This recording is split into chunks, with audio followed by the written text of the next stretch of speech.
எங்க ஏன் நிக்கிறீங்க? உட்காருங்க. இல்லைங்க, பரவாயில்ல. இப்படி ஒரு சிச்சுவேஷன்ல நம்ம இந்த வீட்டுல இருப்போன்னு நீங்களும் எதிர்பார்க்கல, நானும் எதிர்பார்க்கல. ஏதோ ஒரு புள்ளியில எதிரியா சந்திச்சிட்டாலும் அப்புறம் நட்பா தொடங்கின வாழ்க்கை இப்போ இங்க வந்து நிக்குது.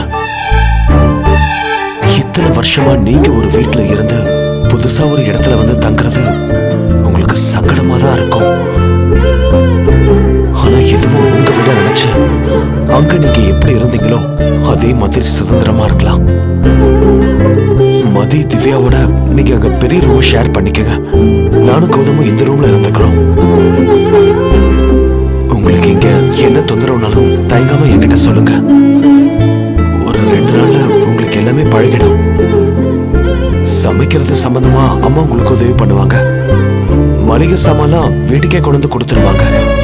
அது மீறி ஏதாச்சும் வேணும்னா என்கிட்ட சொல்லுங்க. குடும்பத்தை பொறுப்பா எப்படி பாத்துக்கணும்னு நான் உங்ககிட்ட சொல்லணும்னு அவசியம் இல்லை. ஒரு தனி மனுஷியா மொத்த குடும்பத்தையும் தாங்கி இருக்கீங்க. உங்க ஆளுமை யாருக்குமே வராதுங்க. அதே மாதிரி எனக்கு திவ்யா எப்படியோ அப்படிதான் மதியும் கௌதமும். ஒரு அம்மாவுடைய இடத்துல இருந்து உங்க நிலைமையை நான் புரிஞ்சுக்குவேன். அவங்களுக்கு என்னைக்குமே நான் அப்பா ஆக முடியாது. அதே நேரம் ஒரு அப்பாவா இருந்து என்னால என்ன செய்ய முடியுமோ அந்த கடமைகளை கண்டிப்பா செய்வேன். ஆனா உங்களை மீறி நான் உரிமை எடுத்துக்க மாட்டேன். நீங்க திவ்யா மேல எவ்வளவு அன்பு வச்சிருக்கீங்கன்னு தெரிஞ்சதுனாலதான் நான் இப்படி ஒரு முடிவுக்கே வந்தேன். திவ்யாவும் எனக்கு ஒரு பொண்ணுதான். என்னதான் நான் அவளை ஒரு அம்மாவா பாத்துக்கிட்டாலும் நான் அவளுக்கு அம்மா கிடையாதுன்னு எனக்கே தெரியும்.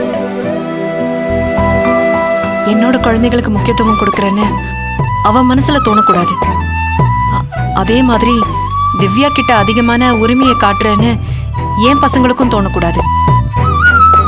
நாம நம்ம பசங்க விஷயத்துல மட்டும் கொஞ்சம் கவனமா நடந்துக்கணும்.